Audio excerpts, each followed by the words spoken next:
Hello, and welcome back to my ongoing coverage of the OceanGate Titan submersible tragedy. This video covers the testimony given at the US Coast Guard's public hearing by Roy Thomas of the American Bureau of Shipping. This testimony came as a refreshing change from the previous one given by Guillermo's Online, and it also came as a bit of a surprise too. When consulting the witness list and seeing the next speaker was from ABS, I wasn't exactly sure what to expect, and thought perhaps we would get a little back and forth from the Coast Guard, touching upon the importance of classification, and not really a lot more, seeing as ABS had no contact with OceanGate. But instead, I found this testimony to be a whole lot more. Mr. Thomas really came locked and loaded in the form of a presentation he prepared for the hearing. So expect a lot of information in this video, and though I realise that people may have varying levels of interest in this overly technical side of the OceanGate incident, I do strongly feel that this testimony is an important one to watch.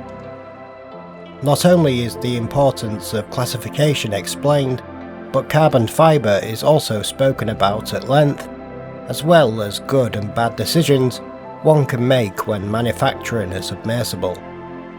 And though this testimony is basically the length of a movie and is filled with non-stop information, I myself was gripped, and the time just passed by.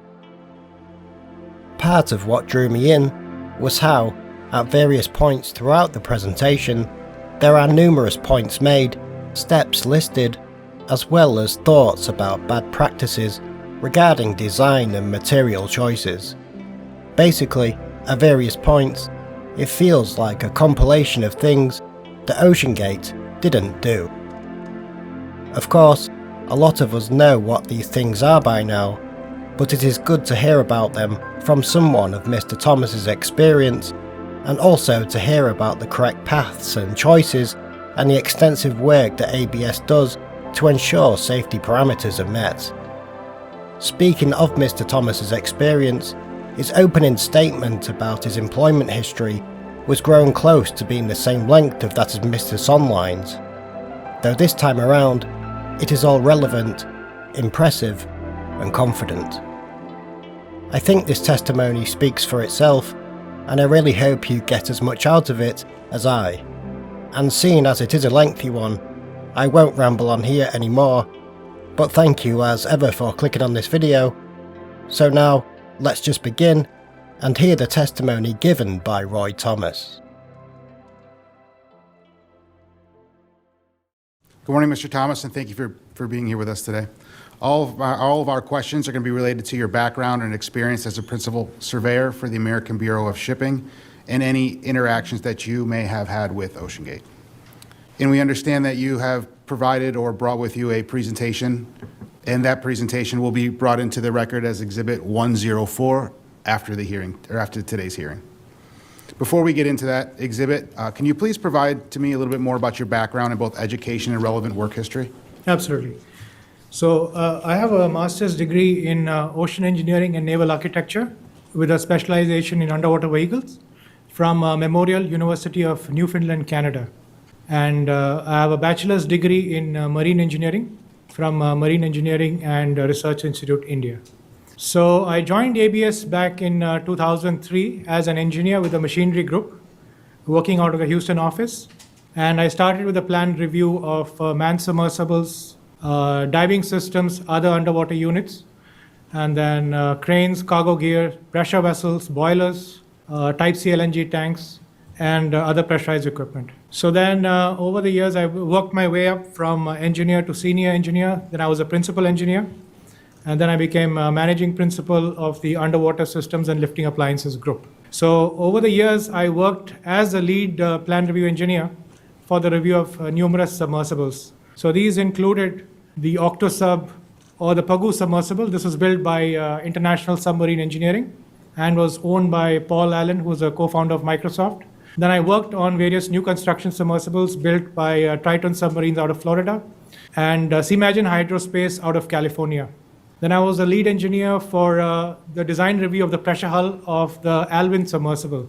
So they built a new pressure hull that was rated for 6,500 meters seawater depth, or 21,000 feet seawater depth. So I was a lead engineer for that. And then I was a lead engineer for the design review of the pressure hull and transfer skirt, as well as the launch and recovery system for the US Navy's submarine rescue diving and recompression system. And I also worked on modifications for various existing submersibles. So I worked on the Pisces submersibles that were built out of Canada from International Hydrodynamics. Then I worked on the Perry series of submersibles that were built by the Perry submarine builders in Florida. So they had the PC series of submersibles that were built in the late 50s and 60s and 70s. And then I also worked on the deep rover submersibles and various of the submersibles.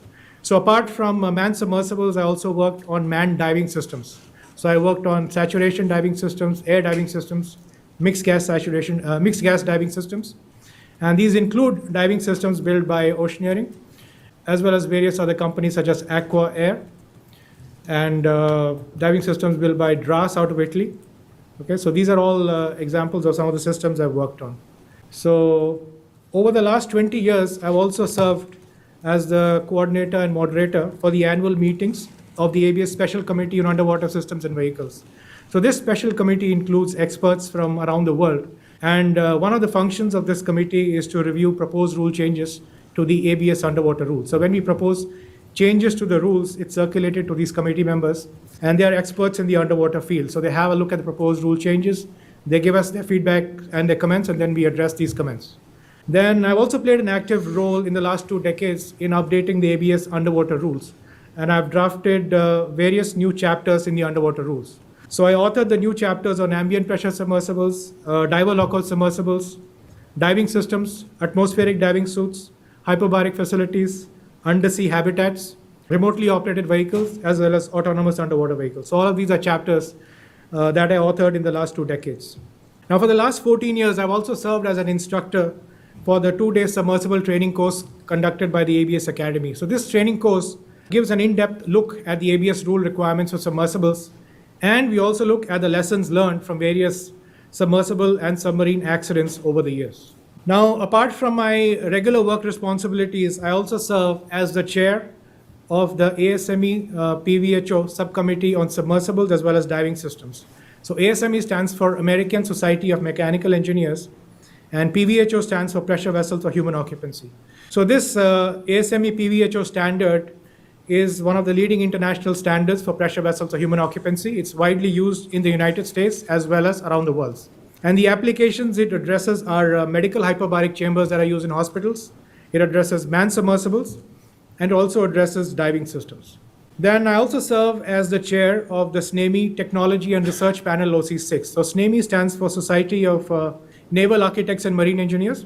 So this panel is currently working on updating the SNAME textbook, Submersible Vehicle Systems Design. So this is a reference that is widely used by submersible builders and designers, as well as graduate students at universities worldwide. And then over the last 9 years, I've also served as a representative of the International Association of Class Societies, or IACS, at working group meetings at the International Maritime Organization in London. So from 2020 to 2023, I served as the IACS representative on the experts group for diving systems. So this experts group developed the IMO diving code, the 2023 IMO diving code, which is currently in force and is used around the world. Then from 2014 to 2022, I served as the IACS representative on the IMO working group for lifting appliances and anchor handling winches. So this working group developed amendments to the IMO SOLAS Convention, that's a Safety of Life at Sea Convention, as well as they prepared guidelines for lifting appliances and anchor handling winches. So these SOLAS amendments and guidelines will come into force from 1st January 2026, and they require certification of lifting appliances and anchor handling winches that are installed on ships. So that is a brief summary of my educational as well as work experience. Thank you, sir. Did the American Bureau of Shipping, or ABS, perform any services for OceanGate in support of the Titan submersible? No, we didn't perform any services for the Titan submersible, and they didn't reach out to us with a request for class or request for any services. You had mentioned IACS, or the International Association of Classification Societies. Of the societies, what societies do classify submersibles? So apart from ABS, I'm aware that DNV classifies submersibles. You have Lloyd's Register and RENA. So these are the leading societies that class submersibles. So just to clarify, so DNV and Lloyd's Register are two separate? Correct. They are two separate organizations. So DNV is based out of Norway. Lloyd's Register is based out of the United Kingdom.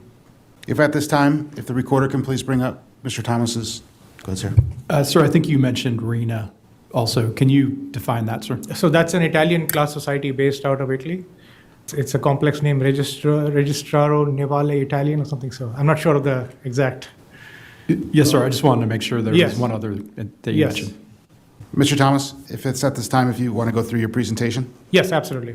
Okay, so I have a presentation which covers pressure hull requirements for passenger submersibles. Okay. So this presentation basically looks at classification and class societies.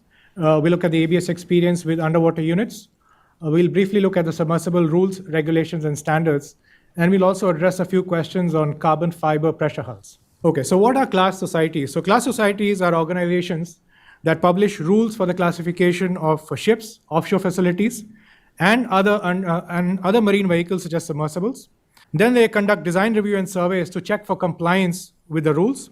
And class societies also issue class certificates and maintain a register or a database of ships, offshore facilities, and other marine vehicles that the society has classed. So at present, there are more than 50 organizations around the world that offer classification services.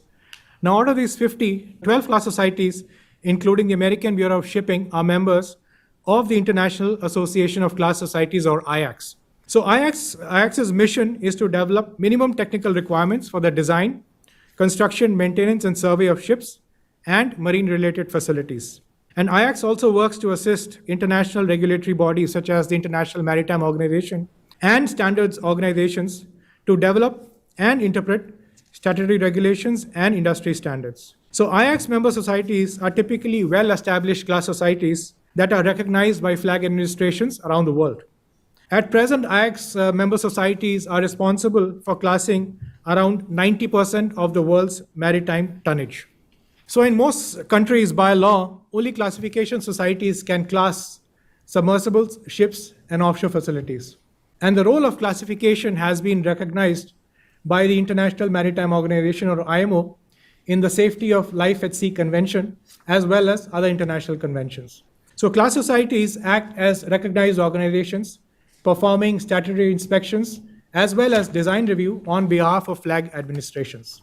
So the classification process consists of a number of steps which are described in Part 1A of the ABS Rules for Conditions of Classification. So what are these steps? The first step is the classification process involves the development of rules, guides, and other standards for ships, offshore facilities, and marine vehicles such as submersibles. Then the next step involves design review and surveys to check for compliance with the rules. The next step is classification of ships, offshore facilities, and submersibles once compliance with the rules has been checked. And the next step is issuance of a class certificate that is valid for 5 years and is endorsed annually after conducting post-construction surveys. So how are the class society rules developed? So these rules are developed by class society engineers and surveyors with assistance of industry experts. Now these rules are then reviewed and approved by committees that include industry experts, representatives of government organizations, shipbuilders, ship owners, operators, etc. So this process ensures that the rules of the class societies are thorough, they are impartial, and they are practical to apply. So classification in essence means that the vessels, offshore facilities, and submersibles are in compliance with the applicable rules. So while classification is a process, the owner or the operator also has a responsibility. So what are these responsibilities? They need to operate the submersible within its design or operational limits. Okay, so all submersibles are designed for specific parameters. If you exceed these parameters, then you're likely to have an accident. So it's very important to operate the submersible within its design and operational limits. Then they are responsible for periodically inspecting and maintaining the submersible. Then they are responsible for crewing the submersible with trained and competent personnel. And they're also responsible for following all applicable statutory regulations of the flag or coastal state administration. So all these are responsibilities of the owner and operator. So the rules provide the minimum criteria for classification. However, owners and operators still need to use an independent judgment when they operate the submersible, and safe operation as well as maintenance of the submersible is the sole responsibility of the owner and operator. So what is the classification process for submersible? So this involves a number of steps. The first step is rule development. That means we will develop, establish, and maintain recognized technical standards known as the rules. So the rules provide the baseline for classification. Then once the rules are developed, the class society will conduct design review to check that the design of the submersible is in compliance with the rules.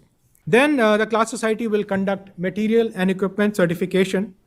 So this will verify that the submersible meets the rule requirements and all the materials and the equipment is certified and it meets the rule requirements.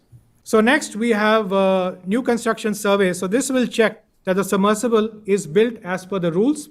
And then we have surveys after construction. This will check that the submersible is maintained in compliance with the rules throughout its life cycle. So this is done through annual surveys which are conducted at 1-year intervals and special periodical surveys at 3-year intervals. Okay, so this is a little different from surface vessels. Surface vessels have their special periodical surveys at 5-year intervals. So the question comes, why do we have a 3-year interval for underwater vehicles? This is because this comes from the IMO submersible guidelines, which requires dry docking surveys at 36-month intervals. So this is the basic process for classification of submersibles. So next we come to the ABS experience with underwater units. So since the 1960s, ABS has classed around 100 submersibles worldwide. Now these include some of the first commercial submersibles that were developed in the 1960s and 70s, such as the Perry and Pisces submersibles. Now ABS has also classed some of the latest commercial submersible designs that are available in the market, including submersibles built by companies such as Triton Submarines and Seaimagine Hydrospace. Now currently ABS has around 30 submersibles in class. Apart from submersibles, ABS also has 43 diving systems in class. So these include saturation, mixed gas and air diving systems. Then we have one submarine rescue handling system in class for the US Navy. Then we have an undersea habitat in class. So this is the Aquarius habitat, which is located underwater off the Florida Keys. And then we have 3 hyperbaric facilities in class. So these are all underwater units that are currently in class with ABS. So when it comes to the OceanGate Titan submersible, ABS had no involvement with this submersible. No request for class was submitted to ABS, and no design review or surveys were conducted by ABS. So the Coast Guard asked us about the Antipodes submersible. Now this was a submersible that was owned by OceanGate for a period of time, and it was then sold. So this slide gives a brief history of the Antipodes submersible. So this submersible was built by Perry Submarine Builders out of Florida. And then major modifications were conducted by Marlin Submarines. This is a UK-based company. So they conducted major modifications to the submersible. They removed the lockout compartment. And the slide basically gives a brief history of this submersible. Now the important point is this submersible has a traditional steel pressure hull, and it was designed for a depth of 305 meters seawater or 1,000 feet seawater. Now the submersible maintained its classification during the time it was owned by OceanGate, and it is still classed with ABS. So that's a brief summary of the Antipodes submersible. Now, the modern day submersible industry started in 1948 with the design and development of the Bathyscaphe FNRS-2, which was followed by the development of the Bathyscaphe Trieste. Now, these Bathyscaphes were designed and developed by the Swiss physicist and balloonist Auguste Piccard. Now, subsequently in the 1960s, the submersible industry started taking off as more and more submersibles were designed and manufactured. So these included submersibles for tourism, recreational and scientific research purposes. So at that time, the only available requirements for certification of submersibles were the US Navy requirements, and there were no published industry standards for the certification of commercial submersibles. So ABS was approached by members of the industry as well as the US Navy and Coast Guard to develop requirements for the classification of commercial submersibles. So in response, ABS established a special committee on submersible vehicles that included industry stalwarts such as Jack Piccard, John Pritzlaff, Lieutenant Don Walsh, and ABS developed the 1968 guide for the classification of manned submersibles. Now, this was a pioneering document. It's the first set of requirements for manned submersibles that was published by any class society. Now, following the release of the 1968 guide, this guide was updated and then published as the ABS rules for underwater systems in 1979. It was again updated and published as the ABS rules for building and classing underwater vehicles, systems, and hyperbaric 1990. And this edition of the rules incorporated additional requirements of passenger submersibles. So the latest edition of the rules is the 2024 underwater rules. And these rules are updated every year. And all these rules are posted on the ABS website, www.eagle.org. So now we come to the materials. So when it comes to submersible design, there are two sets of materials that are very tightly controlled. These are materials for the pressure hull and materials for life support systems. So the pressure hull is a critical component, and it serves to protect the human occupants for the extremely high hydrostatic pressures that are present at depth. So the pressure hull has absolutely no redundancy or backup. So if the pressure hull fails, you've effectively lost the submersible. Okay? So it is very important that the pressure hull be fabricated from robust materials that have a documented service history for external pressure applications. So the ABS rules require pressure hull materials to be fabricated from approved material specifications, and the rules have a list of approved materials for pressure hulls. So these materials are listed on the screen, and they include steels, aluminum, titanium, and acrylic plastics for the windows. Now, all of these materials have many years of documented service history and are considered to be well-established and robust materials. Now, it's important to note here that carbon fiber composites are not approved materials for the pressure hull of submersibles as per the ABS rules. So now we have a couple of questions on carbon fiber pressure hulls. The first question that arises is, why do we need a carbon fiber composite pressure hull? What are we trying to achieve? Okay, so carbon fiber composites are high-strength, lightweight materials. Okay, now a pressure hull fabricated from carbon fiber composites would be much lighter from a hull made from traditional materials such as steel or titanium. So with a lighter hull, what happens is you can reduce the amount of syntactic foam that needs to be carried on the submersible to maintain buoyancy. Then you don't need a crane or a launch and recovery system for launching and recovering the submersible while you're at sea. And since the hull is lightweight, you can increase the size of the hull and accommodate more passengers. Okay. So typically what we have seen is anytime you go below a depth of 1,000 meters seawater or 3,280 feet seawater, the shape of the pressure hull is spherical. Okay. We have not seen cylindrical pressure hulls being used beyond a depth of 1,000 meters seawater. The reason is a spherical pressure hull is the best shape for resisting external pressure. Okay? The stresses are evenly distributed around the hull. So if you take a spherical pressure hull versus a cylindrical pressure hull of the same thickness, when exposed to the same pressure, you will see that the hoop stress in a spherical pressure hull is half that of a cylindrical pressure hull. So if you see a cylindrical pressure hull being used beyond 1,000 meters, it is pretty unusual. So now, what are some of the key concerns with the carbon fiber composite pressure hulls? So the first thing is carbon fiber composite pressure hulls are anisotropic. That is, the mechanical properties vary with direction.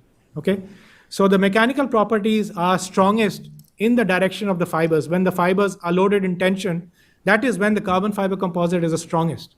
But if you go in other directions, the composite is not so strong. So when the composite is exposed to external pressure, the pressure will act perpendicular to the direction of the fibers. And that is not the strongest direction of the carbon fiber composite. Okay? So this is very different from traditional materials such as steel or titanium, which are isotropic. That is, the mechanical properties are same in all directions. So the next thing is carbon fiber composites are a combination of carbon fiber strands in an epoxy matrix. The carbon fiber is strong in tension and weak in compression. The epoxy, on the other hand, is strong in compression and weak in tension. So the composite is a combination of these two materials. The characteristics of these two materials are combined together to create the composite. So the next thing is carbon fiber composites do not exhibit plasticity or ductility similar to steels. Okay? So carbon fiber composites, if you look at a stress-strain curve of carbon fiber composites, the relationship between stress and strain is nearly linear up to the point of failure. So this curve does not have a well-established yield point because there is no yielding of the material. So the material goes all the way to its failure point, and then it catastrophically fails with little or no warning. So this is very different from traditional materials such as steel or titanium. Because in steel or titanium, once you reach the yield point, the material starts deforming. And then you reach the ultimate tensile strength, and it deforms further, and then the material fractures. So there is plastic deformation of the material from the yield point till the time it fractures, okay? And then strain hardening of the material takes place till you reach ultimate tensile strength. And after that, there's something called necking, or the reduction in area of the material, okay? So this effect is not seen in carbon fiber composites, okay? So they go directly to the point of failure and then suddenly fail. So then the next thing is prolonged exposure to UV radiation can cause the epoxy to get damaged. So what happens is the epoxy, in some cases, you add something called a UV stabilizer. It's a chemical that's added in the epoxy, and that protects the epoxy from UV radiation. In some other cases, you can have a gel coat or a top coat which is placed on the epoxy. For example, you can have a polyurethane coating, and that protects the epoxy from the damage caused by UV radiation or the sunlight, okay? So if you don't have this protection and you expose the carbon fiber composite to sunlight, the UV radiation will degrade the mechanical properties of the composite. So next thing is, under extreme high pressure applications, carbon fiber composites are susceptible to fatigue damage under repeated external pressurization and depressurization. And the accumulated damage may remain hidden and may not show up. Okay, so the important thing here is, unless the fatigue failure shows up as cracks or delamination, you really cannot see the damage. It may remain hidden in the carbon fiber strands. So once you have a crack or a delamination, the extreme high water pressures will accelerate the growth of the crack or the delamination, and the crack will grow very fast. Okay, and then you can have collapse or failure of the pressure hull. So the next thing is, carbon fiber composites are notch sensitive. They are sensitive to local damage. So if you have a cut on the surface from a mechanical impact, this can grow to form a crack, which can lead to failure of the pressure hull. Okay, so it's very important to protect carbon fiber composite pressure hulls from impact loads. Okay, and then saltwater ingress in the epoxy matrix under extreme pressures can lead to delamination. Now, epoxy resins in general are highly resistant to saltwater damage. However, if you have voids in the epoxy, okay, we have air pockets. Salt water can accumulate in these air pockets, and over time, this can form saltwater crystals. And then over several pressure cycles, this can cause delamination of the pressure hull under extreme pressures. Delamination means separation of the carbon fiber plies. Okay, so that is another damaging effect that is possible in carbon fiber composites. So one of the processes used for fabricating carbon fiber composite pressure hulls is the filament winding process, in which the pressure hull is created by impregnating or coating the carbon fiber strands with epoxy and then winding them in a precise geometric fashion over a mandrel. So a mandrel is basically a tool in the shape of a cylinder. So on the cylinder, you wind the carbon fibers which are impregnated with epoxy, and then you cure that cylinder in an oven at 1 atmosphere or in an autoclave under pressure. So in a thick carbon fiber pressure hull, there may be several layers of carbon fiber composites, and these layers cure at different rates. So what you'll have is several layers with different mechanical properties, since they were cured at different rates at different times. So manufacturing a thick section of carbon fiber composites with consistent mechanical properties throughout the thickness is difficult. So the mechanical properties of the finished product or the finished carbon fiber pressure hull depend on a number of factors. So these include the number of layers and the thickness of the carbon fiber composites. So the more the number of layers and the greater the thickness, the more difficult it is to achieve a pressure hull with consistent mechanical properties throughout the thickness. Another important consideration is the winding orientation. Now, a typical thick shell pressure hull is exposed to hoop stresses, radial stresses, as well as longitudinal stresses. Okay. Now, if your winding is hoop winding, that means if you wind the carbon fiber composites around the cylinder in a hoop fashion, that is only good for withstanding hoop stresses. It cannot withstand radial or longitudinal stresses. So to withstand radial or longitudinal stresses, you typically employ X cross winding. That means you wind it in an X pattern. Okay. And that is more effective in handling hoop as well as radial as well as longitudinal stresses. Then the type of epoxy resin that is used for creating the composite has an impact on the strength of the pressure hull. So aerospace grade epoxies may not be suitable for high pressure underwater applications. So then there are other factors such as the epoxy wetting rate, that means how much epoxy can you coat on the carbon fiber strands, then the epoxy curing rate. If you don't follow the correct curing profile, your mechanical strength may differ. Then humidity is another important consideration. So high humidity during curing of the composite can negatively impact the mechanical properties. This is because moisture absorption in the resin can lead to delamination and reduced interfacial strength between the carbon fiber and resin, thus weakening the composite. Then curing the carbon fiber composite at the proper temperature is very critical. So if you don't follow the exact temperature profile when you cure the carbon fiber composite, then it will affect the mechanical properties. If you don't properly cure it, the mechanical properties can be degraded. So pressure is another important consideration when you cure your carbon fiber composite. So the composite can be cured at 1 atmosphere in a standard oven, or it can be cured under pressure in an autoclave. So autoclave is basically a pressurized oven. So the pressure will basically drive out the air pockets in the carbon fiber composite and will compress the carbon fiber composite. So you get a better product if you cure your carbon fiber composites in an autoclave versus curing it in an 1 atmosphere oven. Okay, so then the other aspect is manufacturing defects such as voids, porosity, blisters, inclusions can have an effect on the strength of the carbon fiber composite. So voids are basically air pockets within the thickness of the carbon fiber composites. Blisters are formed on the surface of carbon fiber composites. Then you can have porosity. Porosity means a large number of voids in a close proximity to each other.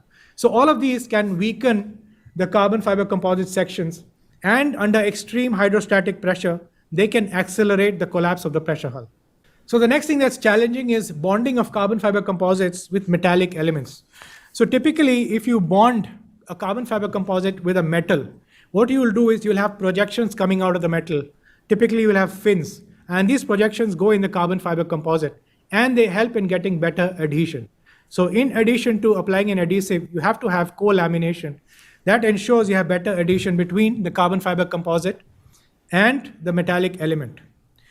Now, galvanic corrosion is an important consideration here, because if the metal comes in contact with the carbon fiber strands in the presence of seawater, you can have galvanic corrosion. So this typically occurs in steels and aluminum, and that can cause corrosion of the metallic members.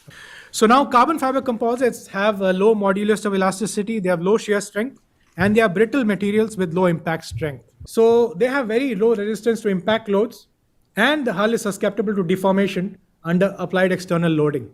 So typically lifting lugs and other attachments are not directly installed on carbon fiber composite pressure hulls because they cannot withstand localized loading, and they tend to deform under localized loading.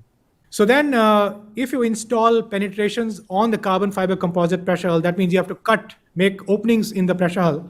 That will weaken the pressure hull because the main load-bearing member in a composite are the carbon fiber strands. So if you cut the strands to make an opening, you're going to weaken the pressure hull.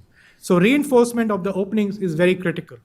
And if you don't reinforce it, you can have stress razors in the vicinity of the opening, and that can lead to cracks and failure of the pressure hull.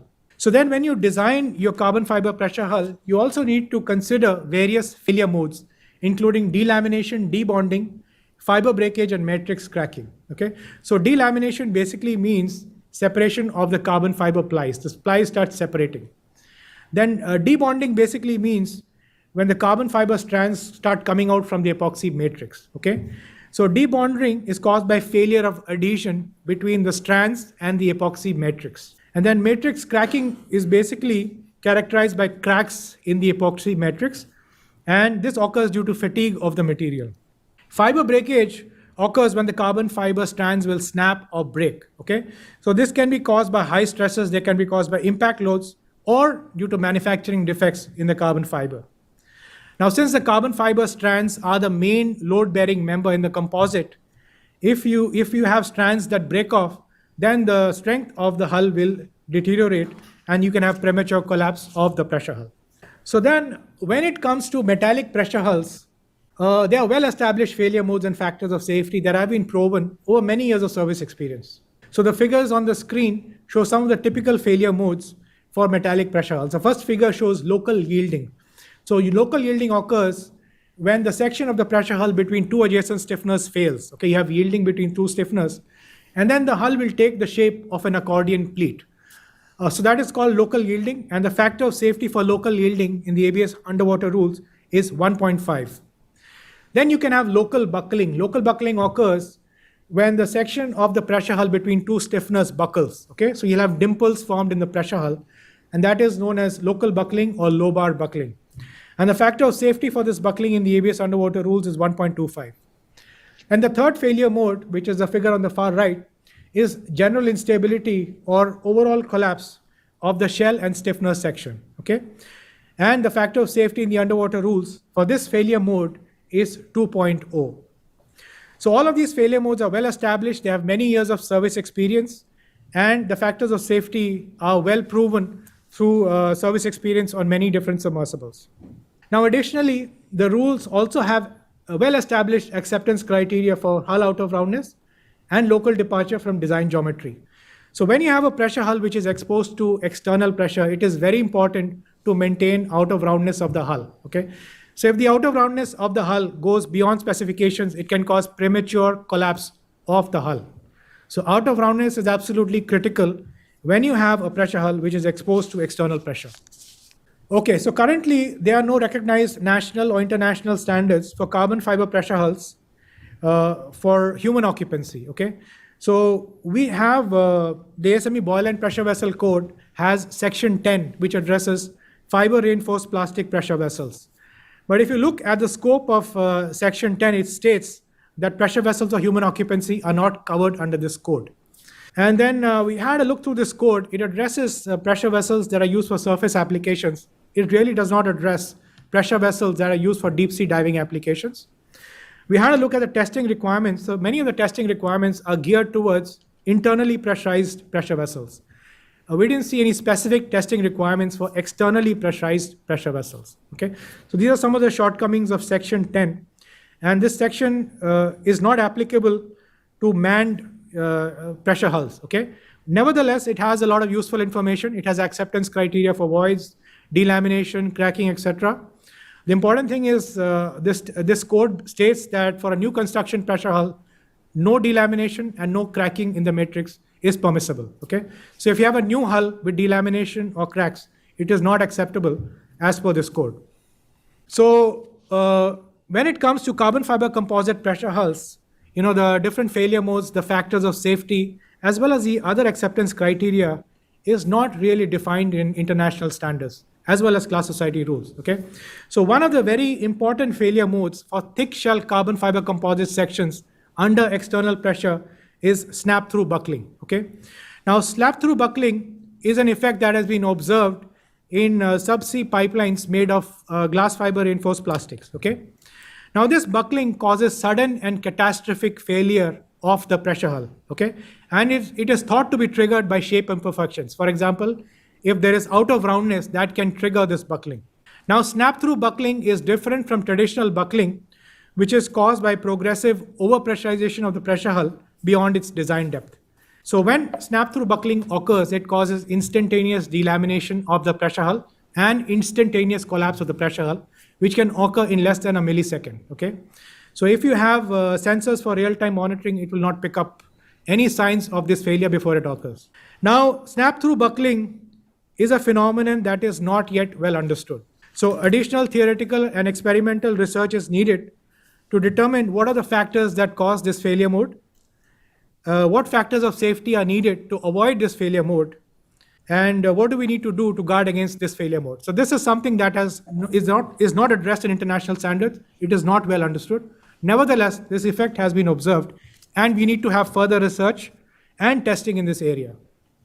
Okay, so the other thing is when you do your design calculations for carbon fiber composites, these materials are anisotropic. That means the mechanical properties vary with direction.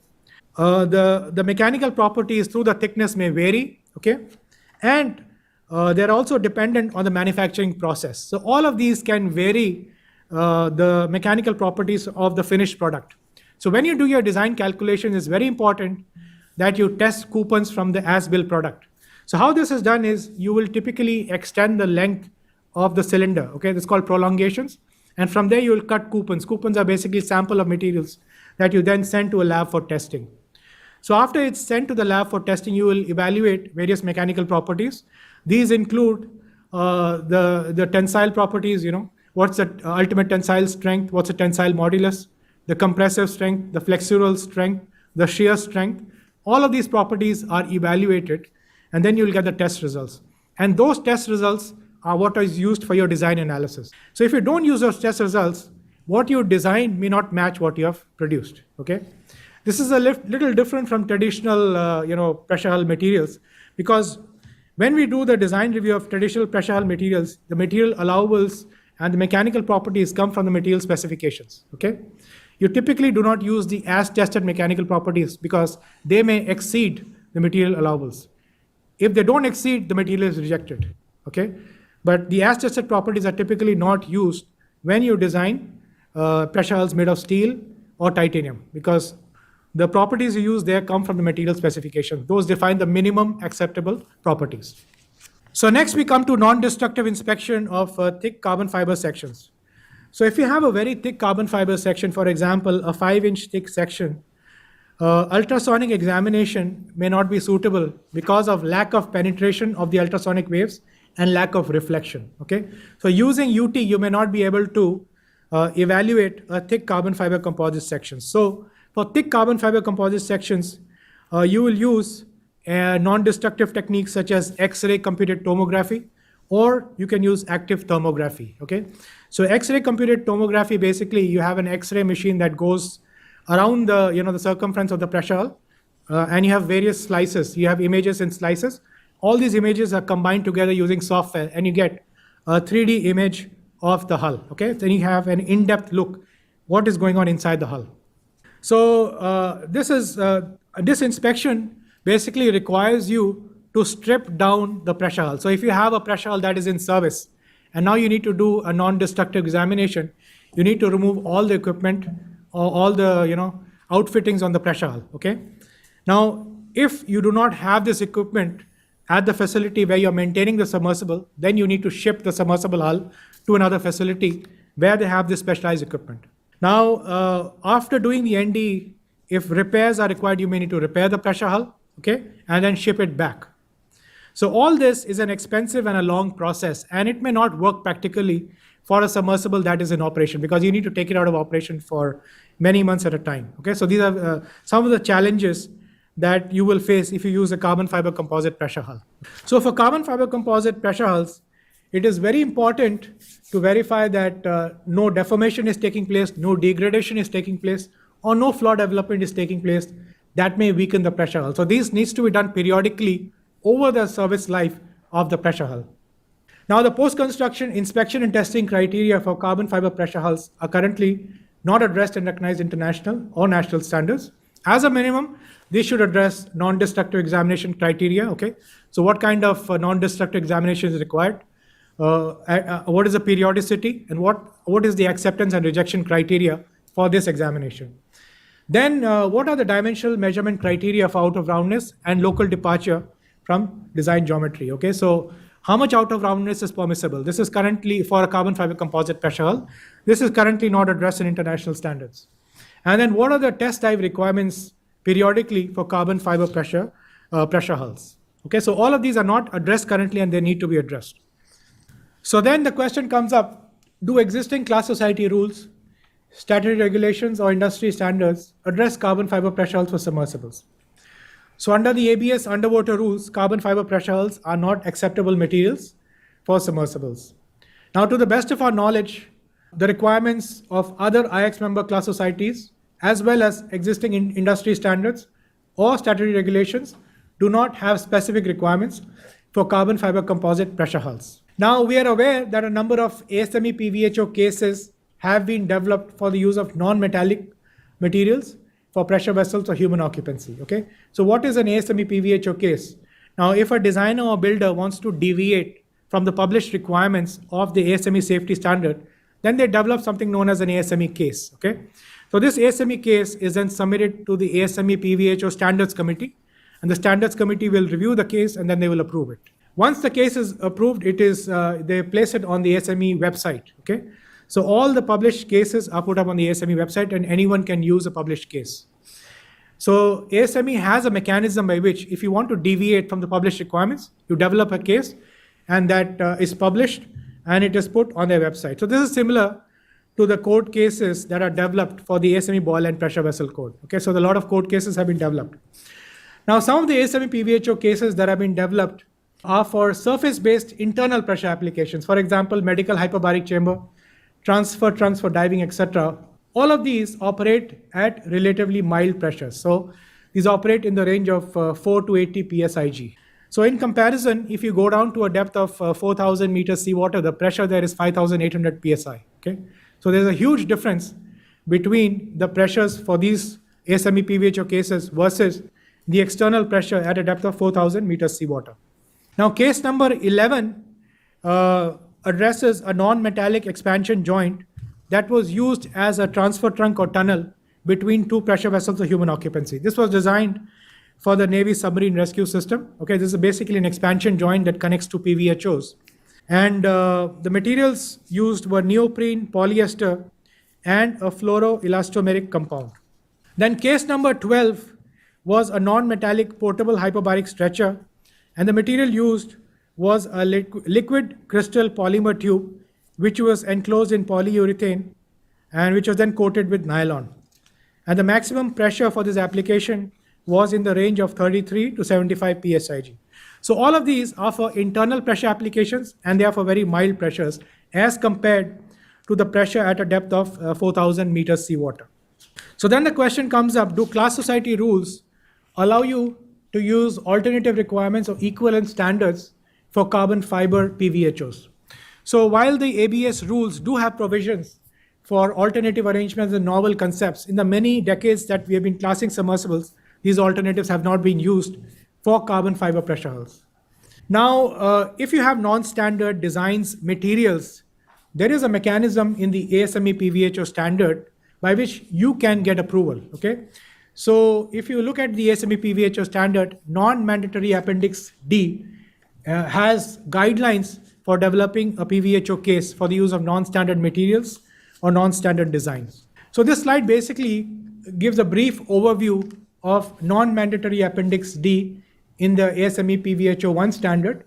And these are basically guidelines for qualifying non-standard designs and non-standard materials. So as the first step, detailed design information on the proposed materials along with the detailed design analysis, which consider all applicable loads and environmental conditions need to be developed. Thereafter, you have to conduct prototype testing. So this testing involves proof pressure testing. So for this proof pressure testing, 3 full-scale pressure hulls are tested to 6 times maximum allowable working pressure or MAWP without failure. So this is basically a factor of safety tests, okay? So you'll test the hull to 6 times its design pressure, and if it does not fail, that qualifies the design. The next testing is creep testing. So under creep testing, so what is creep? Creep basically means under sustained hydrostatic loading, does the pressure hull deform? Okay, that is creep. So for creep testing, you will use model or full-scale pressure hulls, and they are subject to 10,000 hours of sustained pressurization without failure. So 10,000 hours basically means 1 year and 1.5 months. So for you will pressurize the hull and maintain the pressure for 1 year and 1.5 months. And then you check if the hull has deformed or it has failed by creep, okay? So the options available include you test 1 pressure hull to 3 times MAWP, or you test 5 pressure hulls to 2 times MAWP.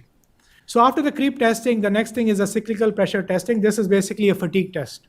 So then you take a full-scale pressure hull, and then you will cyclically pressure test the hull for a number of pressure cycles.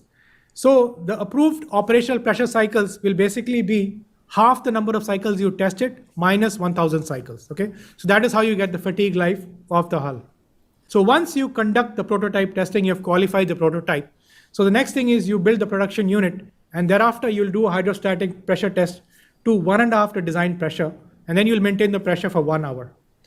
Now for this case, all the testing needs to be witnessed and signed off by a third-party independent agency such as a class society. So these guidelines provide very, very clear requirements for non-standard designs and materials. You can follow these guidelines anytime you have non-standard designs or materials. So there is a mechanism in the industry for qualifying non-standard designs and materials. So then when it comes to hydrostatic pressure testing requirements for pressure hulls, what are the ABS rule requirements? Now these rule requirements are for metallic pressure hulls, okay?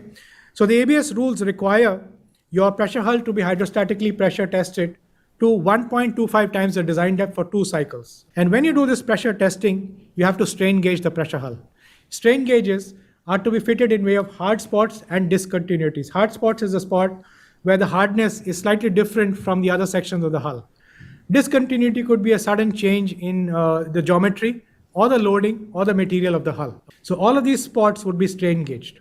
And then the strain gauge measurements are recorded after shakedown effects have ceased, okay? So the question comes, what is shakedown? So in a new construction pressure hulls, you will notice there are localized area of high stresses on the hull. So when you pressure cycle the hull above its design pressure, what happens is these localized area of high stresses start deforming, okay? So you'll have localized deformation and then strain hardening occurs. Once the strain hardening occurs, no further deformation of the hull occurs plastically. All the deformation is in the elastic region. So that is when the shakedown effects cease. So what happens if you pressure test the hull and start recording the strain gauge measurements before shakedown has ceased? You will note that the strain gauge measurements on the first and second cycles do not match. That is because shakedown is still taking place. So after shakedown has ceased, you will see the pressure, the readings on the strain gauge on the first and second cycle, they will match. So typically to verify that shakedown has ceased, you will pressure cycle the hull for a number of cycles, and then you will check the strain gauge readings. Once you confirm that the readings match, that is the point when shakedown has ceased. And those are the readings you actually use for your hydrostatic pressure testing. So then once the hydrostatic pressure testing is completed, the designer will submit a report comparing the calculated stresses versus the measured stresses. There should be a good correlation. If there's not a good correlation, we'll ask the designer to justify what's happening. Why is the calculated versus the measured stresses varying? And then once the hydrostatic pressure test is completed, you'll have non-destructive examination of the hull. So this is done by surface ND techniques such as magnetic particle testing, dye penetrant testing, or eddy current testing. And then out of roundness measurements are taken, and then we verify compliance with the acceptance criteria in the ABS underwater rules, okay?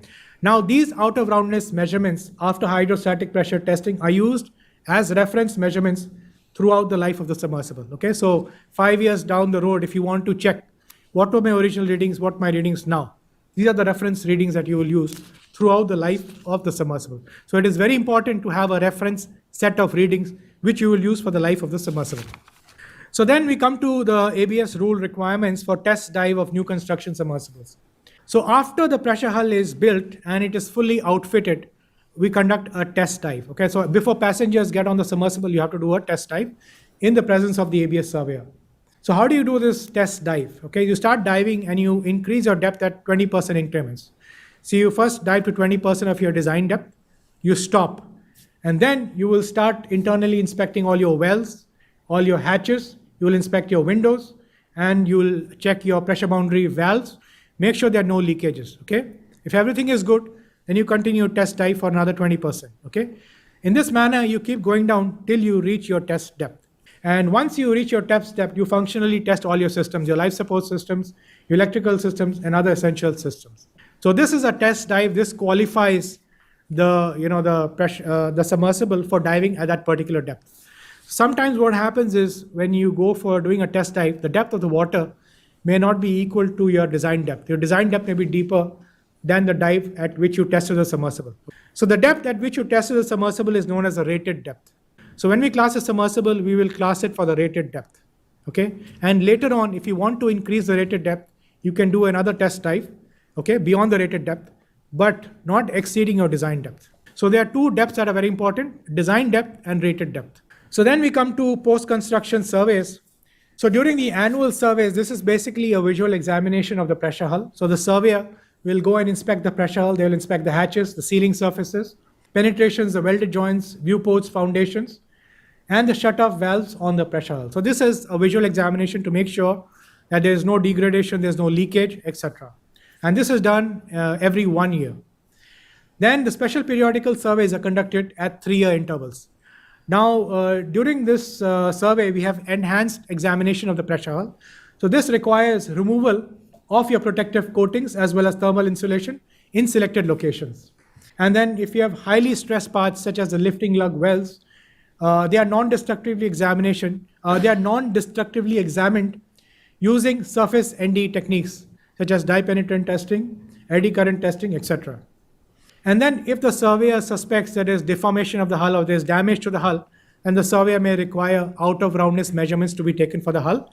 And these would be compared with the reference measurements as well as the acceptance criteria specified in the rules.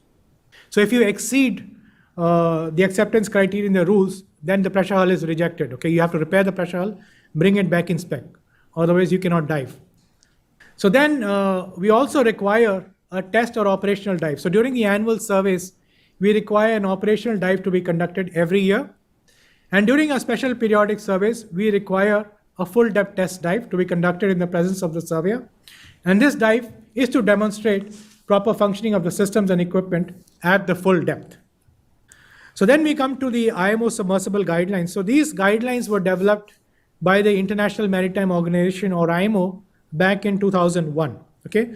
So the intent of these guidelines was to provide an international standard that could be used by flag administrations around the world. Now, compliance with these guidelines is voluntary, since the IMO SOLAS Convention does not mandate that you have to comply with these guidelines. So compliance is voluntary. Unless the flag administrations require to comply with these guidelines, designers or operators may not comply with these guidelines. Okay, and then these guidelines require the pressure hull, materials, fabrication, and testing to comply with the requirements of a recognized organization to the satisfaction of the administration. So a recognized organization is typically a class society. Okay, so if you want to comply with the IMO submersible guidelines, it means that your pressure hull needs to meet the requirements of a class society. So then it also requires the issuance of a design and construction document by the administration. So this document will list the standards, the design and construction standards for the submersible. And then it also requires the administration to issue a safety compliance certificate after the initial surveys of the submersible are conducted. So typically the design review and surveys would be conducted by a recognized organization, such as a class society, on behalf of the flag administration. And then this submersible guidelines also require the management of the passenger submersible operations to comply with the International Safety Management Code, or ISM code. So that's a brief overview of the IMO submersible guidelines. So then we come to the US Coast Guard Navigation and Inspection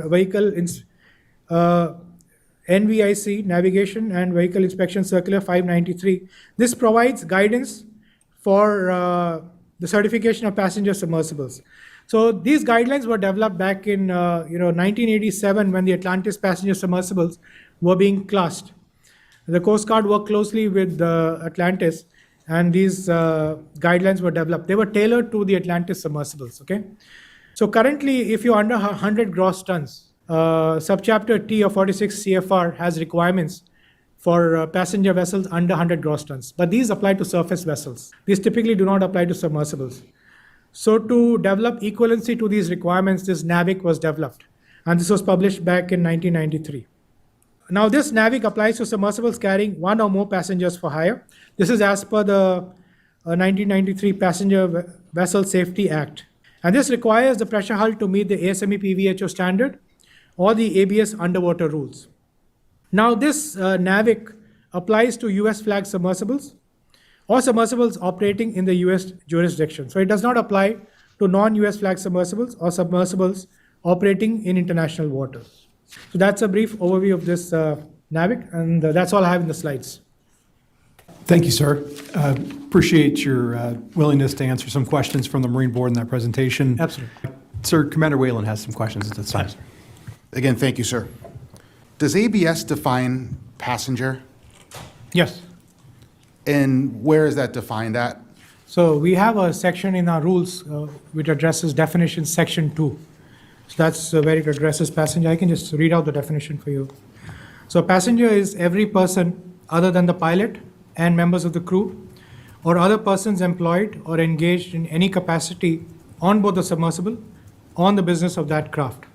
So this definition is also present in the IMO submersible guidelines, the same definition. Regarding the IMO submersible guidelines, are you aware of any nations or flag states or administrations that require, as stated, for the applicability, that require them to conform to those standards? I'm not aware because we have Bahamas, which has their own regulations. Cayman Islands has their own submersible regulations. The UK has their own regulations. And I don't believe the US Coast Guard accepts the guidelines. Yeah? So you have your own NAVIC 593. I'm not aware of any countries that are using these guidelines. Yeah? And that's perhaps because it's not mandatory under SOLAS. Yeah? Under SOLAS, are there any requirements regarding submersibles?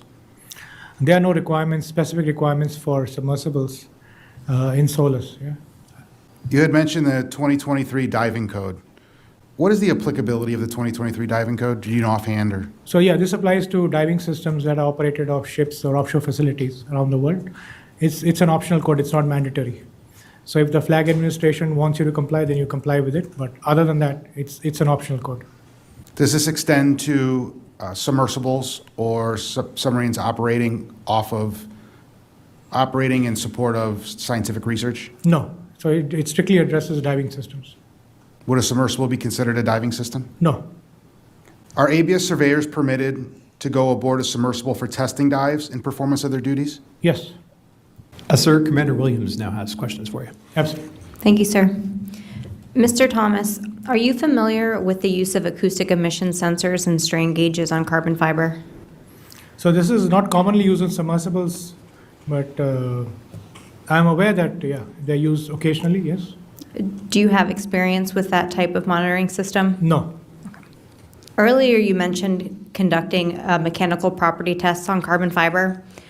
When you conduct mechanical property tests of a material, if your mechanical properties are not consistent, what value would you use? Specifically, would you use the most conservative value, or is there criteria where you may just reject the testing itself or the material itself? Yeah, so first of all, you have to see what is the specification for the material, what are the minimums in the specification. So if you go below the minimums, you will reject the material, okay? So that is the first thing. And then if your mechanical properties are not consistent, if you see a large variation, then we'll have questions, how are you going to assess it during, your design calculations, because there's such a large variation. So when we use pressure hull materials, we prefer materials which have consistent mechanical properties. It's just steels or titanium. The mechanical properties are consistent. You either meet the spec or you don't meet the spec.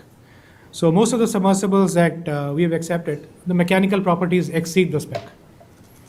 You mentioned the testing for non-standard designs and materials contained in the non-mandatory Appendix D of ASME PVH-01. Are you aware if ABS has been involved in any non-standard design qualification? So we have not used that appendix for any non-standard designs as far as ABS is concerned. We heard testimony last week about two separate incidents that occurred on the Titan submersible. The first incident involved the forward dome falling off and hitting the deck below. In a situation like this, had the submersible been classed by ABS, would an ABS surveyor have been required to ensure the submersible was safe prior to conducting additional dives? So yeah, typically in these situations, the surveyor goes and does a damage assessment survey. So we look at the window, we see what kind of damage is there. ASME PVHO standard has criteria for damage, assessing the damage, So what kind of damage is acceptable? So there's a go, no-go criteria in the standard. Assess the window to that criteria, okay? If required, repair the window, then you'll hydrostatically pressure test the window, install it back, do a leak test, do a test dive, show us that everything is okay, and then you can dive, yeah? The second incident was related to a loud bang that was heard upon resurfacing. In a situation like this, had the submersible been classed by ABS, would an ABS surveyor have been required to conduct an investigation to make a determination for the cause prior to the company conducting additional dives? Absolutely. So the onus is on the owner or operator. So they need to inform ABS because our surveyors are not present 24/7 on the submersible. If the owner or the operator hears a loud bang or sees any other problem, they need to inform ABS. Then our surveyor will come and do a survey. they will reach back to the technical office to get additional, expert opinion, and then we'll go from there. But if you see a problem on a submersible, stop, ask for outside opinion, because this is a dangerous business. Yeah, you dive under the water, there is extreme external pressure, so you should not be taking any risks. Contact ABS immediately, and then we can look into the issue further. Since you began working with submersibles with ABS, has there been any catastrophic loss of any classed submersible? No, none that I'm aware of. Sir, just a couple follow-up questions. You mentioned out of roundness was a primary criteria you monitor. Yes. Is that to check for metallic deformation primarily? Yeah, in the fabrication procedures, when you fabricate your heads or your cylinders, have you fabricated it properly, or is it, out of spec? If a carbon fiber hull was designed to be 5 inches and was out of roundness in the beginning by a certain amount, would that be problematic? It would. If it exceeds the specs or the allowables and the rules, that is a problem, because if you exceed your out of roundness limits, it can cause premature buckling failure of the hull. So they have done a lot of, the Navy did a lot of testing on, hulls. They introduced out of roundness on metallic hulls, and then they tested these hulls to failure. And what they noticed is, as you exceed your out of roundness limits, the pressure at which the hull collapses is much less than the design pressure. And sir, was that just primarily for metallic hulls? Metallics, yeah. Do you think the same principle would apply for a carbon fiber hull? Absolutely, yes. Sir, I believe you mentioned that you survey critical systems on submersibles. So I'm a design review engineer, so I'm at the design office, yeah, so I'm not a surveyor. Oh, I'm sorry, or ABS Yes. checks for that, Yes. sir? Did you say that life support systems on submersibles was something that ABS would Absolutely. survey? Yes, it's a critical item, because, that provides the breathing gases for breathing. It scrubs the carbon dioxide that's produced by human beings. And so it provides the conditions to sustain human life. And it is absolutely critical on a submersible. So we do the design review. We check the materials very carefully, because you don't want to introduce contaminants. Some of the items, you can have oxygen system fires. So we look for the materials in oxygen systems very critically, okay? What materials are you using? Are they compatible with oxygen? Can they lead to oxygen fires? So life support systems is absolutely critical, and we also have qualification tests for life support systems, okay? So you'll do, before you even do a test dive, when you're on the surface, you will do a manned life support system test. That means people get inside the submersible, you close the hatches, you run your life support system, and then you monitor all the parameters. So we have extensive requirements for life support testing. And then we also have requirements for off-gas testing. That means if you put non-metallic materials in the pressure hull, they will off-gas volatile compounds. Some of them can be toxic if they accumulate for long periods of time. So we have off-gas testing requirements for the pressure hull as well. So life support systems is absolutely critical. Are there any other critical systems that you check for a submersible? Yes, so the other critical system is the ballast and emergency surfacing system. So once you go down, you need to come up, yeah? So if there's an emergency, how do you come up? So they had an accident many years back called Pisces 3 submersible accident.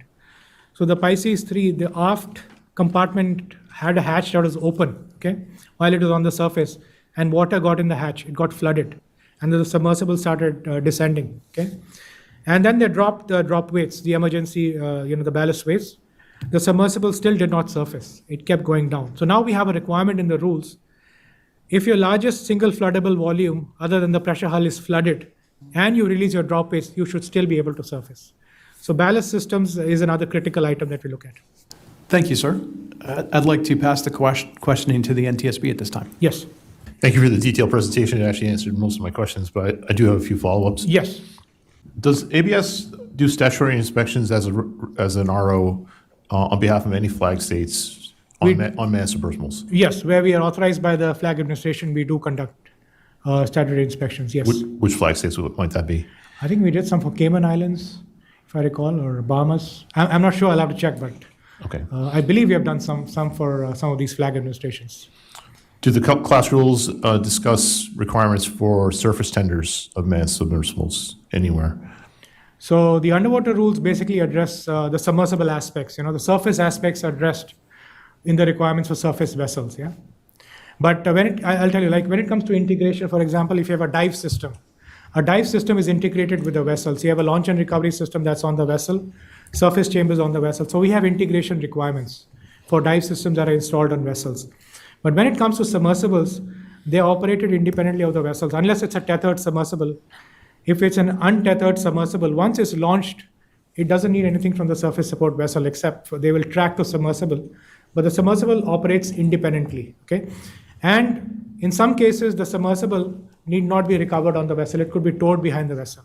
So if it is recovered using a launch and recovery system, we have requirements for launch and recovery system.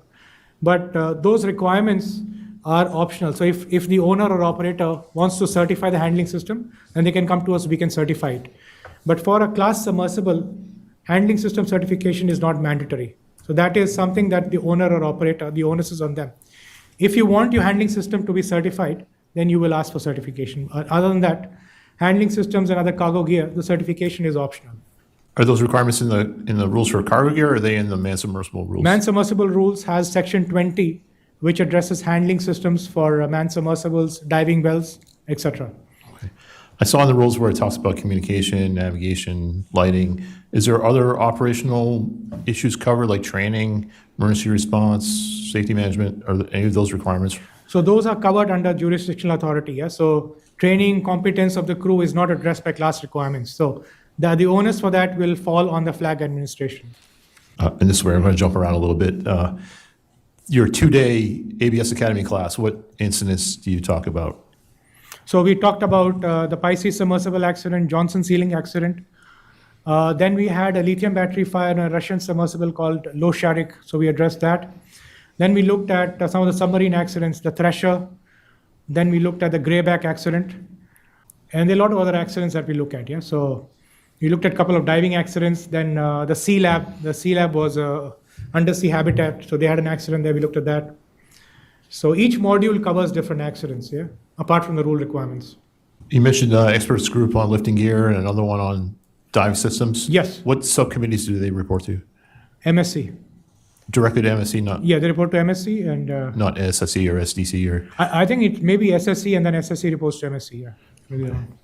SSC is ships design or ships equipment, safety equipment. Yeah, I think it's ship structures and equipment, and MSC is Maritime Safety Committee. Yeah? And SDC is design and construction. SDC is design construction. Yes.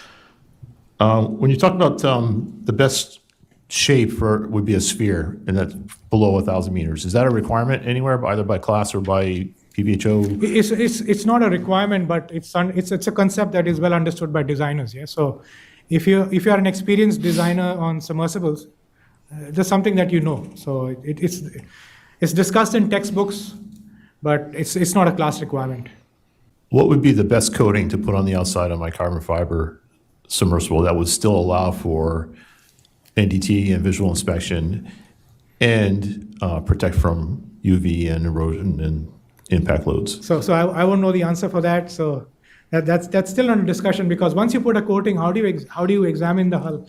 How do you see what's happening below the coating? Yeah, right. It's challenging. So I don't know the answer. That needs to be examined further by the industry. Yeah.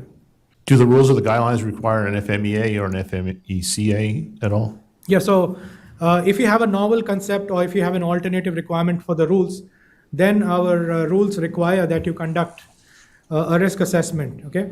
And if it's a novel concept, the risk assessment is done in 2 phases. So during the conceptual design phase, approval and principle phase, we'll use qualitative risk assessment methodology such as FMEA, HAZOP, HAZARD, etc. And then when it comes to the detailed design review phase, we expect you to use quantitative risk assessment techniques such as quantitative risk assessments, emergency systems, survivability assessments, etc. Because at that point, you have a little more data on the design of the submersible. So it's done in 2 phases, and we do require that. Then for certain technologies, we require risk assessment. For example, lithium batteries. If lithium batteries are installed on submersibles, due to the additional hazards posed by lithium batteries, we require risk assessment. Then for passenger submersibles, we require a dive site hazard assessment to be conducted, because you have to go and assess the site before you put passengers, and then you go and dive on that site. Okay. And then when it comes to the operations manuals for submersibles, we require that you have specific operating procedures for emergency scenarios, including fires, contaminated breathing environments, entanglement, etc. So all of these are requirements in the ABS underwater rules. That requirement to have an operations manual with all those items, that's in the class rules? Yes, it's in the class rules under part 1 of the rules. Can you touch a little bit on exotherming and how you can control for that in thick hulls? Which one? Exotherming, it's when, I guess, as you cure the hull, it cures at a different rate from inside to outside. Oh, yeah. So I'm not familiar with the exact. What happens is when you cure the hull, they will have a curing profile. Okay, so the curing profile needs to be defined, and then you need to follow that curing profile when you actually cure the composite pressure hull. So that will be specified by the designer or the builder. They need to look up a code and see what is the curing profile, and then you have to follow that. So if you don't follow that profile, you can have a product that has mechanical strength well below what you're looking for. Lastly, I know you said there are no classed carbon fiber submersibles that you're aware of. Have there been any attempts to class a carbon fiber submersible? So back in the 70s, they had a company called Vickers Oceanographic, okay? And then they built a couple of carbon fiber, I think it was glass fiber reinforced submersibles back in the 70s. So they included, they had the Perry 15 series of submersibles. They removed, I think, the metallic pressure hull, and then they put a glass fiber reinforced pressure hull. And then they built a couple of other submersibles. I think it was L1, L2, L3, and L5. And then they built the LR5. So LR5 was used by the British Navy for their submarine rescue. It was a British Navy rescue submersible, and it had a glass fiber GRP command compartment in the front. Okay, so that was done back in the 70s. And then recently, back in, I think, 2008 to 2015, they had the Deep Flight Super Falcon and the other submersibles that were built. I believe they were classed with Lloyd's. Lloyd's rules doesn't have any specific requirements, so I don't know what happened there, but I believe those submersibles were classed with Lloyd's. Yeah. And thank you for your time today, Mr. Thomas. Absolutely. Mr. Thomas, I think you mentioned FMEA, the acronym during that. Can you define that, sir? It's a failure modes and effects analysis. Thank you. At this time, I'd like to go to OceanGate Council for any questions. No questions, thank you. Does the board have any questions? Mr. Fawcett. Good morning, sir. Right. For critical components such as ballast systems and life support systems in a class submersible, can off-the-shelf components be purchased without certification and testing under class rules for the ABS? So we require a surveyor to be present for the fabrication of critical components. It has to be built under ABS survey. The design has to be reviewed. So typically, if there is a requirement in the rules, then ABS survey will witness the fabrication, and then we will do the design review. Off-the-shelf components typically include lights, cameras, thrusters below 25 kilowatts. Those are some of the typical off-the-shelf components that we accept. They still have to be performance tested during your sea trials. But any critical system that has rule requirements, we require a design review, and we require surveyors to be present for the surveys. Thank you, sir. Mr. Thomas, I'm curious if you feel comfortable answering questions about the maintenance of a carbon fiber hull. So I don't have experience with the maintenance, but I can answer any general questions you may have. We're aware that the Titan was stored outdoors in the elements over the course of a winter cycle of thawing and freezing temperatures. Would that give you any concern, sir? So if you have a carbon fiber composite pressure hull, part 2 of our rules has requirements for storage, storage of the raw materials as well as storage of the finished product. And what part 2 of our rules says is you have to store it in a controlled environment. It has to be well ventilated, away from the sunlight. The temperature has to be controlled between 60 and 90 degrees Fahrenheit. Humidity has to be controlled. You should not exceed 80% relative humidity. So the storage of the finished product should be in a controlled environment. You expose it to the elements, it can possibly cause degradation of the material, okay, which is, because this is a composite, it's little different from steels and titanium, which are a little more robust materials, and they can take a little more wear and tear. So, from our side, looking at our rule requirements, we recommend that carbon fiber composite hulls be stored under controlled conditions. Thank you, sir. Mr. Thomas, is there anything that we haven't asked you that you think would be valuable to this investigation? Well, going forward, what can we do from here? So I would recommend, that at least the IMO SOLAS convention look into whether they want to mandate, compliance with the IMO submersible guidelines. Because what happens in international waters beyond the territorial waters of different countries, yeah? You take a submersible operated in international waters, what regulations are going to cover it, okay? So the US regulations only apply in US waters, yeah? What happens in international waters? What instrument is there that you can apply internationally? And that is the IMO submersible guidelines. So one of my recommendations is they should look at whether you want to mandate the compliance with the IMO submersible guidelines in the SOLAS convention. Then the IMO submersible guidelines are more than 20 years old. So they need to revisit those guidelines and probably update the guidelines, okay? And then when it comes to NAVIC 593, this was tailored towards the Atlantis submersible. So I would recommend revisiting that NAVIC and probably updating the NAVIC. It currently applies to passenger submersibles. So perhaps you can also look at whether you want to apply this to other submersibles. For example, if you have a research submersible or a recreational submersible, do we need to have requirements for those submersibles, okay? So those are my brief recommendations. Sir, one follow-up on that. Do you think the Coast Guard should only update the NAVIC, or should we update Subchapter T, the small passenger vessel regulations, to adapt to submersibles? Yes, absolutely. I think Subchapter T should be updated, but that's a long process, yeah? So it's much quicker to update the NAVIC, and then, but absolutely, I think the long-term goal should be that Subchapter T be updated to address passenger submersibles. The other interesting thing is, if you're under 100 gross tons, you are referred to Subchapter T. If you're over 100 gross tons, you go to Subchapter H.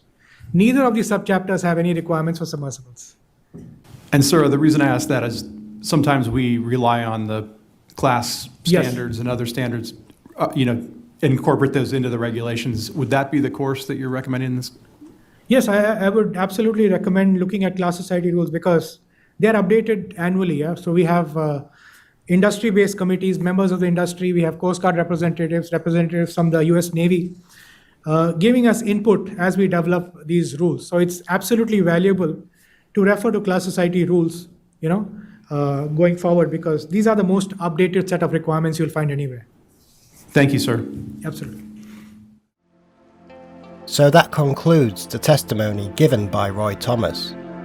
I hope that you found it as helpful as I in learning a bit more about the classification process and also about why certain materials are used and others, such as carbon fibre, are simply just not suitable for certain tasks, especially when experiencing immense underwater pressure.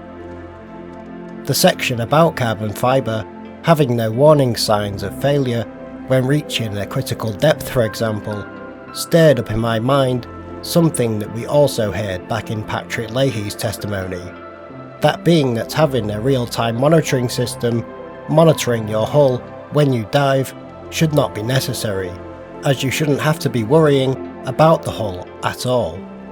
This and numerous other things in this testimony really hit home for me as to how far from the safe, well-established path OceanGate actually strayed.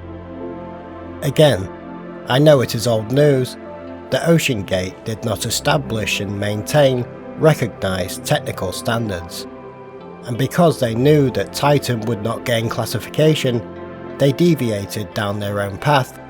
But for me, it's when I think about this happening, with the plan in their minds to get Titan operating and paying passengers inside as soon as possible.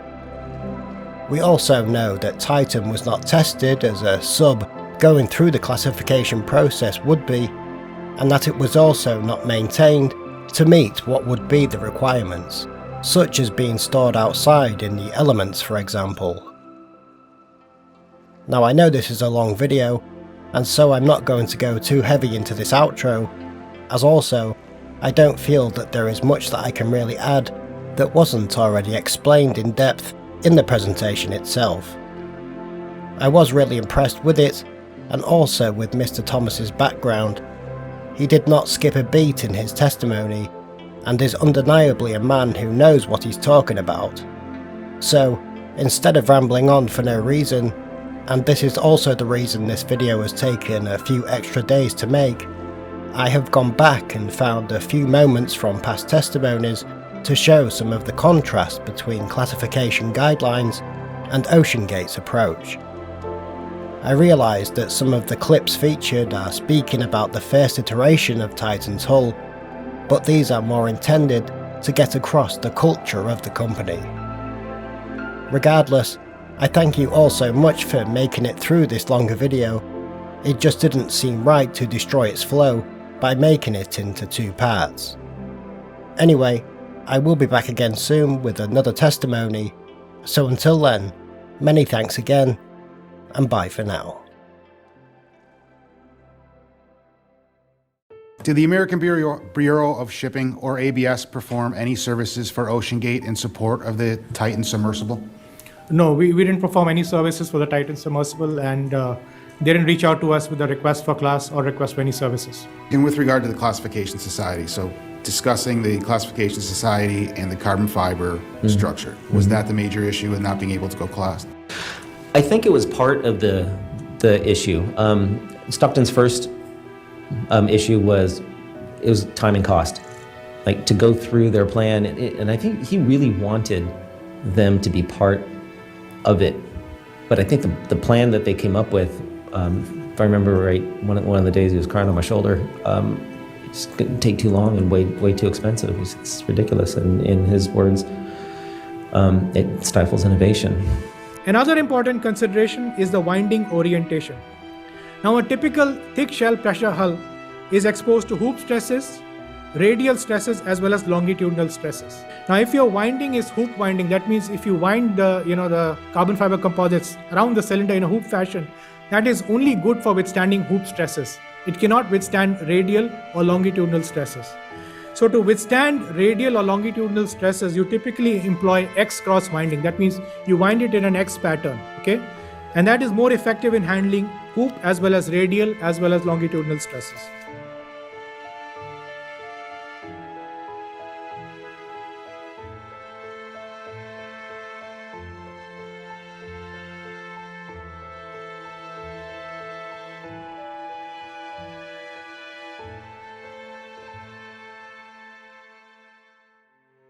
Fiber breakage occurs when the carbon fiber strands will snap or break, okay? So this can be caused by high stresses, they can be caused by impact loads, or due to manufacturing defects in the carbon fiber. Now, since the carbon fiber strands are the main load-bearing member in the composite, if you have strands that break off, then the strength of the hull will deteriorate and you can have premature collapse of the pressure hull. And for me as an engineer, like my brain immediately just goes to analyzing all possible failure modes. And despite not being, any sort of expert in composites, it also appeared that, like, I certainly am not an expert, but it didn't appear that anyone else aboard had specific expertise in composite materials, nor did anyone employed at OceanGate at the time seem to have any of this expertise. And so for me, I certainly wouldn't want to make that judgment call, but I would want someone with expertise in this particular material to be reviewing this data and determining what was a problem and what wasn't. And so I did bring up, delamination to Phil as could that have been, something indicated in these data? And he said, well, it was only a few microns. And I asked if they were going to continue diving the sub or if they were going to stop the operations until they figured out really what had happened. And he said, well, we'll do the next 2 dives on mission 5, and then when it gets back to Seattle, we'll do a visual inspection. And after this conversation, I was still very concerned because, again, as a non-expert, like, my very rudimentary understanding of carbon fiber is that, the structure, the strength of the materials comes from, like, molecular bonds and, the layers, affixed on top of each other. And so, like, just the difference of a few microns, it seems somewhat meaningless to me without further context of, like, where it was and, the size of whatever this few micron movement was. It just seemed like just because that sounds like a small number doesn't mean that that's not cause for concern, at least with my rudimentary understanding. So one of the very important failure modes for thick shell carbon fiber composite sections under external pressure is snap-through buckling. Now this buckling causes sudden and catastrophic failure of the pressure hull, and it is thought to be triggered by shape imperfections. For example, if there is out of roundness, that can trigger this buckling. So when snap-through buckling occurs, it causes instantaneous delamination of the pressure hull and instantaneous collapse of the pressure hull, which can occur in less than a millisecond. So if you have sensors for real-time monitoring, it will not pick up any signs of this failure before it occurs.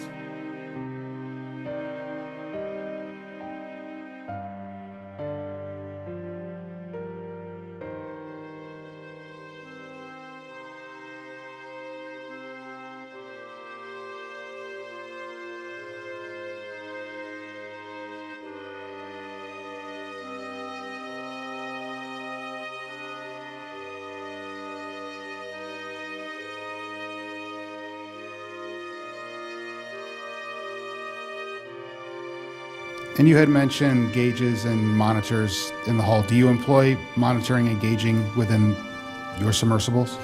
During the testing phase, but not when they're being operated. You know, there's no reason, if you've designed a pressure boundary appropriately, there's no reason to have instrumentation in it to monitor its health. The expectation is that you've designed something where the health of the pressure boundary is an inherent part of the design. We heard testimony last week about two separate incidents that occurred on the Titan submersible. The first incident involved the forward dome falling off and hitting the deck below. In a situation like this, had the submersible been classed by ABS, would an ABS surveyor have been required to ensure the submersible was safe prior to conducting additional dives? So yeah, typically in these situations, the surveyor goes and does a damage assessment survey. So we look at the window, we see what kind of damage is there. ASME PVHO standard has criteria for damage, assessing the damage, So what kind of damage is acceptable? So there's a go, no-go criteria in the standard. Assess the window to that criteria, okay? If required, repair the window, then you'll hydrostatically pressure test the window, install it back, do a leak test, do a test dive, show us that everything is okay, and then you can dive. Yeah?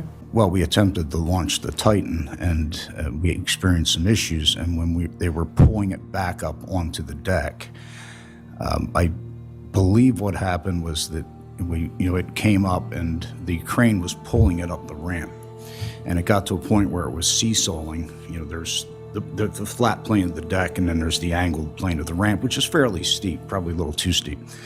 But again, this was all experimental, and we were feeling our way through it. So it was teetering back and forth, and then the crane operator let it go a little bit too abruptly, and it slammed down on the deck with quite a bit of force. Now, the complicating factor was that a decision had been made to only install 4 of the 18 bolts in the 3,500-pound titanium dome, and that decision was made. I was there when the decision was made. I was not.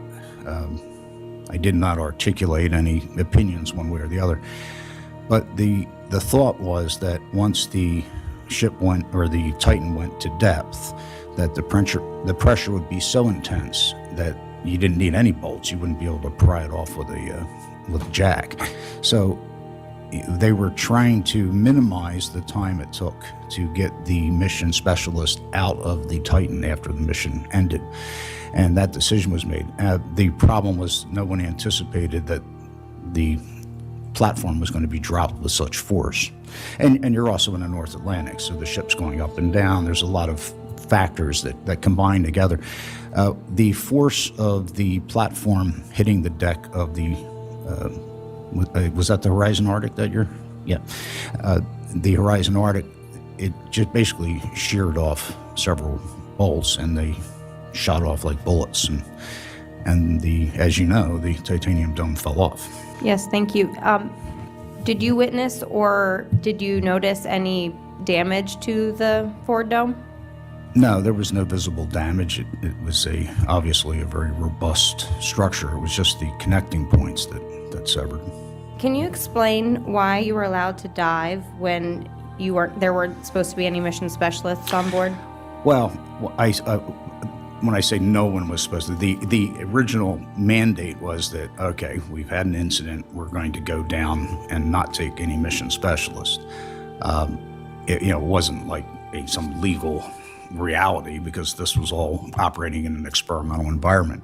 I reminded Stockton that it was my intent to be on the first dive and that I was comfortable getting in and was willing to accept that risk. The second incident was related to a loud bang that was heard upon resurfacing. In a situation like this, had the submersible been classed by ABS, would an ABS surveyor have been required to conduct an investigation to make a determination for the cause prior to the company conducting additional dives? Absolutely. So the onus is on the owner or operator. So they need to inform ABS because our surveyors are not present 24/7 on the submersible. If the owner or the operator hears a loud bang or sees any other problem, they need to inform ABS. Then our surveyor will come and do a survey. They will reach back to the technical office to get additional expert opinion, and then we'll go from there. But if you see a problem on a submersible, stop, ask for outside opinion because this is a dangerous business. Yeah, you dive under the water, there is extreme external pressure, so you should not be taking any risk. Contact ABS immediately, and then we can look into the issue further.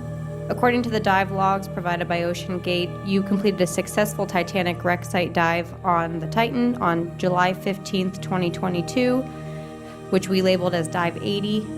That is correct. Upon surfacing on Dive 80, a loud bang was heard. Do you recall witnessing that?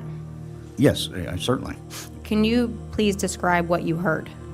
Well, we were ascending. I don't recall the depth. I think we were fairly close to the surface, but we were still underwater, and there was a large bang or cracking sound. And of course, sonic events in a submersible are alarming, so we were all concerned that maybe there was a crack in the hull. But it turned out, upon inspection after we got on the ship, that the body of the fuselage of the Titan had just jumped in its carriage. Did anyone check the real-time monitoring system screen inside the submersible to see if there was any indication by the system that something went wrong? Of course. And do you remember witnessing, or was there anything that showed that something went wrong inside? No, not that I know of. I mean, no one read any data that caused them concern. We were all concerned by the sonic event, but we didn't detect anything on the monitor. During the debrief, was this loud bang discussed by any OceanGate employees? It must have been, but I really don't recall. We went out and looked to see what had happened, and I think we determined what had happened. I'm sure it was, but I don't remember discussing it. So at 9 a.m. in the debrief meeting on July 16th, 2022, we were going through the debrief, and one of the customers stated that on ascent, as they were getting fairly close to the surface, I don't know what depth they were actually at, but they heard a bang as loud as an explosion. I later spoke to some of the people who had been in the small boats helping with the launch and recovery, and one of them told me, I recall clearly, one of them told me they heard it from the surface. Again, I don't know exactly what depth that occurred at. Stockton's response when the customer brought that up was to it seemed to me, immediately shut it down. I recall him saying, "We're not at the part of the debrief where we're discussing ascent and recovery, so we'll discuss it later." Later, we got back to it, and he, again, just sort of, I felt brushed it aside. He said, well, it was probably just the sled banging against the frame, and then, deep sea vehicles just make lots of noise due to pressure changes. I will say, as an ROV pilot, I've never been aboard the vehicle, right? So I don't know what sort of sounds they make. I will say that I've, at this point been in dozens of launch and recoveries of ROVs and have never heard anything from the surface other than, thruster noise when it's right at the surface. And if that did happen, that would be incredibly concerning, even for a vehicle that doesn't have humans aboard, right? You don't want to lose that vehicle. And so I just felt that it didn't seem like the customer's concerns were taken particularly seriously in that meeting. Prior to what you were told for the reason for the loud bang, were there any discussions about the possibilities for the loud bang? Well, yeah, obviously the concern was that maybe the hull had cracked. Do you know what investigation was done into the cause of the bang? What specifically was looked at? Well, we physically determined that the fuselage had jumped in the carriage, so that was the logical inference, and there was no sign. I believe at some point I was not present for the inspection, but I believe the fairings were removed and the hull was inspected. But we had already we had determined to reasonable degree of satisfaction that the hull had jumped in the carriage. And did anyone ever present to you the real-time monitoring system data that was taken off afterwards? No, in fairness to OceanGate, I wouldn't have had any clue what I was looking at anyway. At the time, did you have concerns about the noise? Well, yeah, you're in a submersible and there's a loud bang. You would have to be brain dead not to be somewhat concerned. When they told you what the reason was, were you no longer concerned? I was satisfied by the explanation. Do you know if anybody else on board voiced concerns about the noise you heard? On board the Titan? The Titan or the Horizon Arctic or any OceanGate employees? Oh, I remember it was widely discussed, and so there was a level of concern. I wasn't all that concerned myself. I'd finished my dive, so it wasn't, I wasn't really that focused on it. So I apologize. I probably wasn't paying that much attention. The mechanical properties through the thickness may vary, okay? And they're also dependent on the manufacturing process. So all of these can vary the mechanical properties of the finished product. So when you do your design calculation, it's very important that you test coupons from the as-built product. So how this is done is you will typically extend the length of the cylinder, okay? This is called prolongations. And from there you will cut coupons. Coupons are basically sample of materials that you then send to a lab for testing. So after it's sent to the lab for testing, you will evaluate various mechanical properties. These include the tensile properties, what's the ultimate tensile strength, what's the tensile modulus, the compressive strength, the flexural strength, the shear strength. All of these properties are evaluated, and then you'll get the test results. And those test results are what is used for your design analysis. And just for the record, this is on the original first Titan hull, as we previously discussed. On the original Titan hull, and it's also on the second hull, which was involved in the incident. They reused these domes, they reused these ceiling faces, they reused the acrylic, they reused the interior. Everything was reused. It's all cost. Now, I wasn't there for that, but I know firsthand everything was reused. So what we're looking at there is this hull was wound under the supervision of Tony Nissen, Stockton Rush. The hull itself, the intent at this point, originally, the hull, when I was involved in the project, was going to be 7 to 10 inches thick. The design decision jumped on, and it was changed to 5 inches thick. That was the thickness of the carbon hull itself, all the way around. When the hull came in and the cut-off sections were brought to the unit at Everett, the cut-off sections were the excess from the design overall length of Titan itself. Can't give you a figure. It could have been 3 inches, it could have been 6 inches, it could have been more. And what happened was these sections of excess came in. The CEO and the engineering director decided that let's chop these up and give them to the clients that have paid to go on the Titanic. Let's give them out to the staff at OceanGate. We were all handed these. 1, 2, yep. This is one of the samples that I was given by the engineering director, which came from these cut-off sections. And please look at the state of it. There was so many delaminations, so many voids. It was a mess. You could see all the imperfections on it. Now, these samples that you can see up on the board, you can see the cuts, you can see the delaminations. It was so visible.